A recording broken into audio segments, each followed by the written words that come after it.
गरेर भाइले देखिरह होला हैन अनि त्यस मेरो काम भनेको भाषण गर्ने होइन के भाइ कुनै म राजनीति गर्न पनि आयो भने तिमी जस्तै नागरिक हो सर्वसाधारण नागरिक हो अहिले चाहिँ म जनताको सेवक भएर मैले काम गर्न खोज्दै छु पहिला अब हामी ठाउँमा गएर यहाँको जति पनि गुनासो छ हाम्रो सभापतिज्यू दिनेश रुपाखेती भाइलाई भन्नु होला तपाईले यहाँ के समस्या छ त्यो चाहिँ एजेन्डा हो के मेरो पहिला यहाँको कुरा काम गरेर सक्न पर्यो त्यो चाहिँ एजेन्डा फुलफिल हुनु पर्यो नि त एजेन्डा र घोषणा मात्रै ठुलो है म स्विजरल्यान्ड बनाउँछु यो के रे उता अमेरिका बनाइदिन्छु त्यो एजेन्डा होइन के भाइ कसैलाई उचालेर पछारेर कसैलाई नराम्रो भनेर त्यो पनि एजेन्डा मेरो होइन है अनि त्यही भएर मेरो एजेन्डा के हो भने स्थानीयको सबैजनाको चाहिँ जति पनि यहाँ धुनबेसीवासी हुनुहुन्छ उहाँहरूलाई कसरी स्वस्थ यहाँ मुख्य कुरा त सास फेर्न राम्ररी पाउनु भएन हो क्या यहाँ बस्ने जति इँटा भट्टाको कारणले गर्दा त्यो कारणहरू छ विभिन्न कारणहरू छ अरू कुराहरू छ तपाईँको सिँचाइको चाहिँ सिँचाइ गर्न पाएको छैन होइन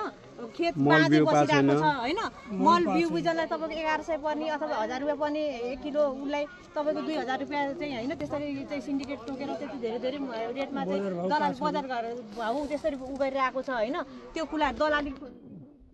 हरेक कुराहरू छ बजारले तपाईँको अब तरकारी उत्पादन भयो त्यसको बजार खोइ व्यवस्थापन छैन होइन हरेक कुराहरू छ त्यो चाहिँ जाउँ भाइ हजुरले म हथौडी काटे हजुरले चाहिँ इँटा भट्टाले गर्दाखेरि चाहिँ श्वास प्रश्वासमा हानि गर्छ भन्नुभयो हैन एकदम अब सुन्नु न उद्योग धन्दा बन्द गर्ने त होइन नि त हैन त्यसलाई सिस्टमेटिक तरिका लाग्यो त्यसलाई व्यवस्थित गर्नुपर्छ 4 किलोमिटर बस्ती भन्दा 4 किलोमिटर अथवा